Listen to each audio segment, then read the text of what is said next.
Hola, bienvenidos a este nuevo episodio de nuestros videos sobre Hablemos de Salud. Les habla el doctor Gustavo González Marmolejo.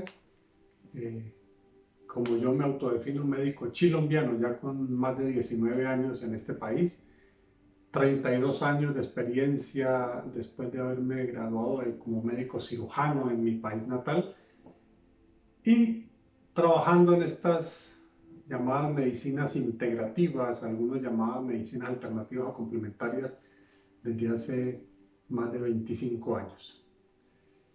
Hoy quiero tocarles un tema también conceptual que yo creo que es bien importante y ahora cobra más vigencia que nunca. Es lo que se llama la psiconeuroinmunoendocrinología, un concepto avalado por la ciencia médica convencional, pero antes de eso valdría la pena tener en cuenta la historia. O sea, ya Hipócrates, nuestro padre de la medicina, hablaba de la influencia de la mente en nuestro cuerpo, ya hablaba de cuerpo sano, mente sana, y esto después fue avalado por otros filósofos de la época, Aristóteles, incluso Galeno, también hablaba de la relación de la mente, de las emociones y su influencia en nuestro cuerpo físico.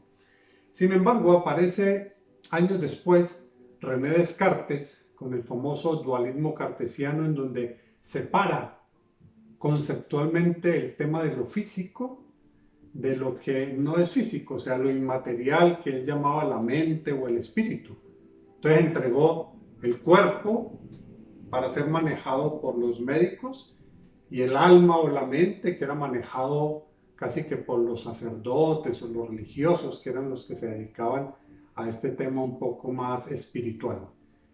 Y eso siguió hasta nuestra época, el famoso dualismo cartesiano que sigue incluso, a pesar de los avances y estos nuevos conceptos, dominando el quehacer médico convencional, en la educación médica, en donde todavía se sigue con las especializaciones y de una manera u otra, a pesar de que se hace un poco de énfasis en el tema mente y cuerpo, sin embargo las especialidades a veces ignoran esta relación tan intrínseca que puede influenciar nuestra salud. Entonces, saltamos ya a los albores del siglo pasado, el siglo XX, y también vale la pena recordar que en este ánimo de organizar el concepto de la parte académica de la enseñanza médica tradicional, unas fundaciones en su época contrataron a un profesor para que hiciera una evaluación de lo que era la parte académica en la enseñanza de la medicina de su época, el doctor Abraham Flexner. De hecho, lo pueden buscar en internet como el informe Flexner, y desde ahí empezó a partir el concepto académico convencional que todavía nos rige hoy día sobre el modelo de enseñanza médica. Con todas las críticas que puedan surgir, que en su momento fue clasista, racista, sexista, muchos factores.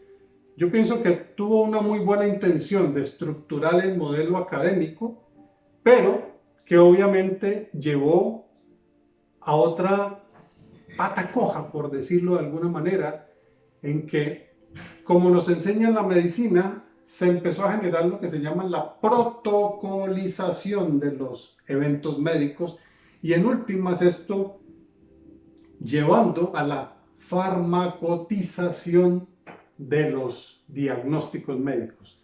Me explico. Entonces se empezó a enseñar en aras de explicar muy bien las patologías, se empiezan a enseñar los flujogramas médicos, que yo creo que los que estudian medicina saben cómo funciona esto del orden de que sí y no sé cuánto, y se van separando, generando esto que llaman flujogramas, para llevar esto a un determinado diagnóstico, exámenes diagnósticos y en últimas llevar a un determinado tratamiento farmacoterapéutico, farmacológico convencional. Entonces así empiezan, para tal enfermedad, el protocolo es tal tratamiento y así sucesivamente, incluso eventos médicos, pero también, obviamente, decisiones quirúrgicas. Esto se tiene que mirar con mucho cuidado, porque si bien es cierto, se trató de ordenar esta enseñanza, también se empezó a segmentar y a generalizar los protocolos de tratamiento. Es decir, por ejemplo, todas las artritis reumatoideas se tratan así, así, así.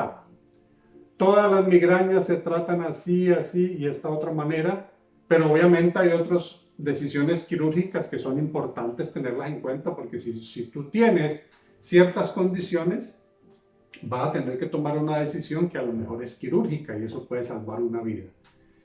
Pero sin embargo, cuando se empieza a aparecer esto de las enfermedades crónicas no transmisibles, que empiezan a aumentar exponencialmente y a darse cuenta que muchas de ellas tienen que ver con el estilo de vida, ya este protocolo médico convencional o este método de enseñanza ya uno tiene que empezar a integrarlo a otros factores.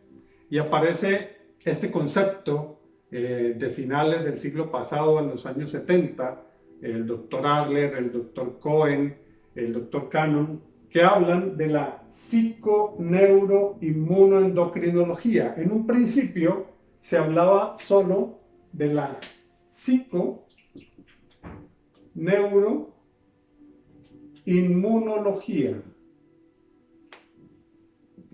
pero después empezó a ver que había factores hormonales involucrados y entonces involucraron ya la parte endocrino, simplemente para ver cómo está enlazado la parte psicológica mental, el sistema nervioso como el gran comandante de todo el sistema inmune con todos sus citoquinas, anticuerpos y obviamente el sistema hormonal.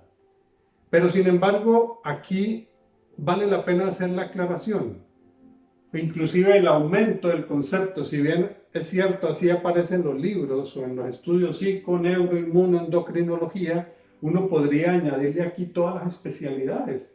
Endocrino, por ejemplo, aquí podría uno pensar dermatología. Y si no, preguntémosle a un paciente que sufra, por ejemplo, una psoriasis, un acné o una reacción alérgica, si cuando está estresado, cuando está tenso, cuando tiene preocupaciones, su piel no hace una manifestación exacerbada. O incluso gastroenterología. Un paciente que está con estrés y hace, por ejemplo, un cuadro diarreico. O cuando lo que llamamos síndrome de intestino irritable, que como le digo yo a mis pacientes, el intestino no es el que está irritable soy yo, pero hago la manifestación a través del intestino. Y así sucesivamente, urología y todas las especialidades podrían estar entrelazadas simplemente para indicarnos que definitivamente en el modelo de estudio con cada paciente no podemos separar cada uno de estos aspectos. De ahí la importancia de que cuando hacemos medicina integrativa como concepto, no podemos separar las emociones del cuerpo. Cuando empezó en pleno apogeo el concepto de la psiconeuroinmunoendocrinología, entonces se armaron equipos multidisciplinarios con esta mirada, pero a veces se encontraba uno con una sorpresa, con muy buena intención, pero entonces contrataban, dentro del equipo estaba psicólogos y psiquiatras, neuro, un neurólogo, inmuno, un inmunólogo, endocrino, un endocrinólogo. Pero igual, a pesar de que el equipo trataba de juntar el concepto, seguían actuando cada uno bajo su mirada de la especialidad. Y yo creo que lo que tenemos que advertir y reforzar es que definitivamente la persona como ser humano, cada uno de nosotros, tiene todo esto involucrado en su origen. Y de hecho, yo hay veces cuando explico, para que el paciente me entienda, le digo, recordemos que todos salimos de una sola célula, de un cigoto que tiene la unión del espermatozoide y el óvulo, que después lo podemos hablar con más calma. Somos uno solo, somos unidad y de ahí se genera una serie de circunstancias. Pero tener en cuenta que ese individuo está inmerso en una familia, en una comunidad, en una sociedad, e incluso en un entorno cósmico que también influye. Y de hecho, ya hay algunos estudios que inclusive muestran cómo las fases lunares pueden influir en el comportamiento del sueño, por ejemplo. Y eso lo muestran como si fuera una gran evidencia científica, pero les aseguro que si uno le preguntara a un aborigen o a un indígena sobre este tema, diría, oye, es que usted apenas se viene a dar cuenta que la luna puede influenciar sobre usted. Si influye sobre las mareas, ¿por qué no va a influir sobre nuestro líquido corporal que también está en este cosmos? Pero bueno, el caso es que incluso las medicinas más ancestrales, la que la gran mayoría de la gente conoce, la medicina tradicional china, la gente conoce solamente la acupuntura, pero la medicina tradicional china ya hace toda la unión, incluso por sus diferentes fases. Ellos le llaman reinos mutantes, reino mutante del agua, donde está el riñón y la vejiga, la madera, donde está el hígado y la vesícula biliar, el fuego, donde está el corazón y el intestino delgado como sus grandes comandantes, el reino mutante tierra, que está el vaso, páncreas y el estómago, y el reino mutante metal, donde está el intestino grueso y el pulmón. Y cada uno de ellos tiene un horario específico, un ritmo dentro de su ritmo circadiano, un horario donde tiene una máxima expresión. Pero algo que también es muy interesante, cada reino mutante tiene una emoción positiva y una emoción negativa. Por ejemplo, dentro de las que más uno se encuentra, la rabia, la cólera, no el cólera como enfermedad, sino la cólera como furia, como rabia, como una energía negativa que afecta el reino mutante de la madera, donde está el hígado y la vesícula biliar. Entonces, todo eso es importante cuando tenemos un paciente enfrente para poder orientar dentro de su historia individual de vida, única e irrepetible, para uno poder empezar a direccionar la forma de ayudar a este paciente. Sobre todo con medicinas más suaves, más blandas, como las que trabajamos nosotros, medicinas bioreguladoras, con son derivados homeoterápicos, con diferentes diluciones y de diferentes elementos de la naturaleza que ayudan a bioregular estas condiciones para desintoxicar, desinflamar. Pero ojo, como esta bioterapia también involucra la parte emocional, entonces el paciente también incluso empieza a referir, oye, doctor, mire que después de que empecé esta terapia, me siento más tranquilo, más relajado, empiezo a dormir mejor. Y bueno, y de eso se trata, de tener en cuenta todos estos conceptos y en los controles uno lo pregunta. Por eso es importante la historia clínica, que es en últimas el relato de la historia de vida del paciente. Tenemos en cuenta los antecedentes más importantes, le preguntamos qué enfermedades ha sufrido, incluso si conoce un poquito desde su embarazo, si hay algún antecedente importante. Los antecedentes quirúrgicos, que son de vital importancia también para tenerlos en cuenta como un factor estresante. Los antecedentes familiares, si hay enfermedades que se repitan como comportamiento familiar. Y de ahí vale la pena empezar a adelantarnos a otro concepto que después lo abordaremos en otro video. Y es que las enfermedades crónicas no transmisibles no son genéticamente heredadas. Entonces, es que yo soy diabético porque mi papá y mi mamá eran diabéticos. No, yo heredé su conducta, su comportamiento, porque tenían malos hábitos y mal estilo de vida. Sin querer decir que uno puede tener un condicionamiento genético que me predisponga a enfermar, pero que esa predisposición yo la puedo modular si cambio mi estilo de vida. Entonces, esas enfermedades que incluso hoy día ustedes pueden entrar a internet y aparece como enfermedad crónica de origen desconocido, incurable, y que usted va a depender de medicamentos para toda la vida. En nuestra experiencia hemos visto cómo hay personas que van cambiando ese comportamiento y pueden empezar a mejorar sus condiciones de vida.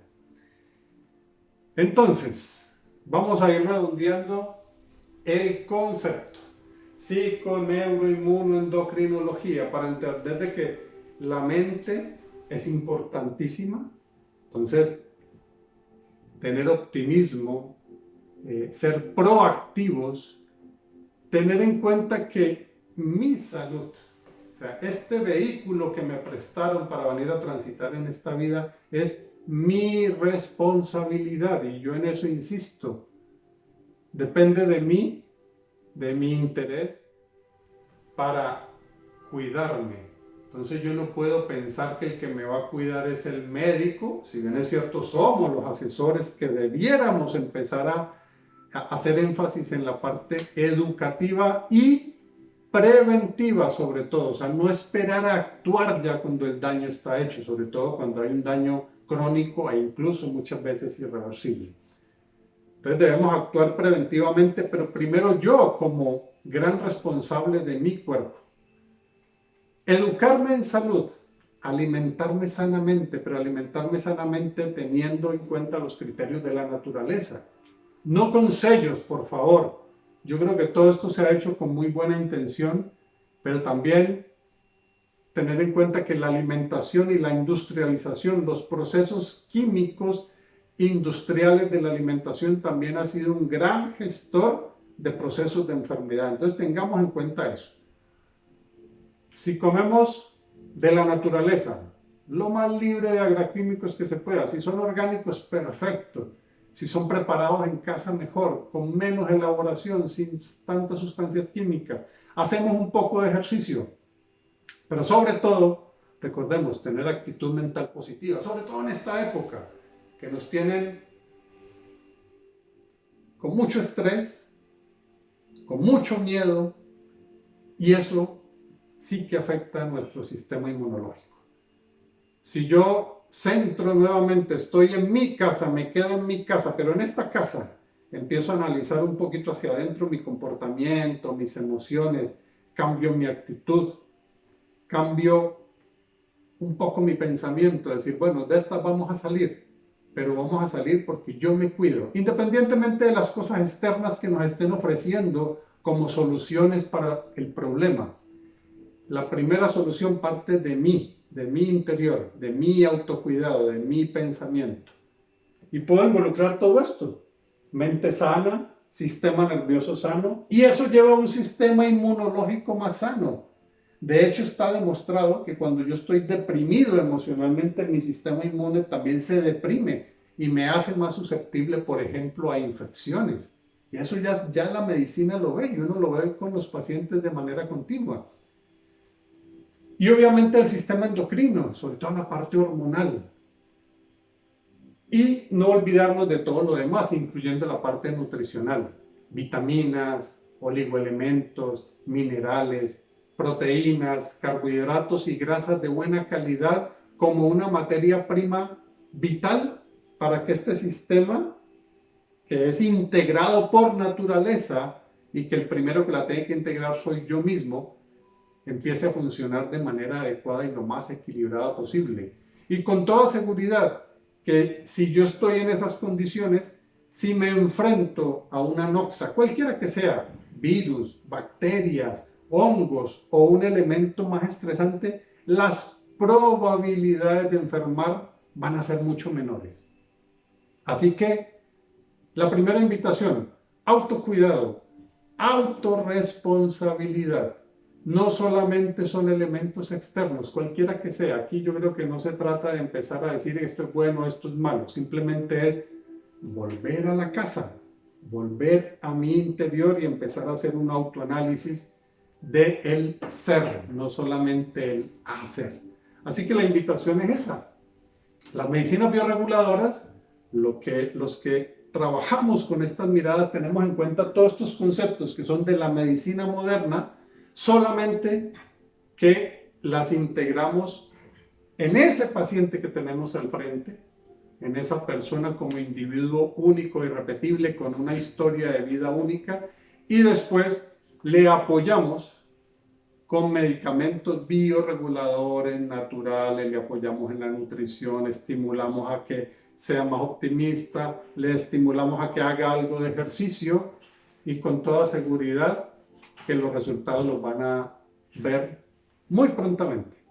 Los invito entonces a que tengamos esta mirada desde hoy día. Muchas gracias.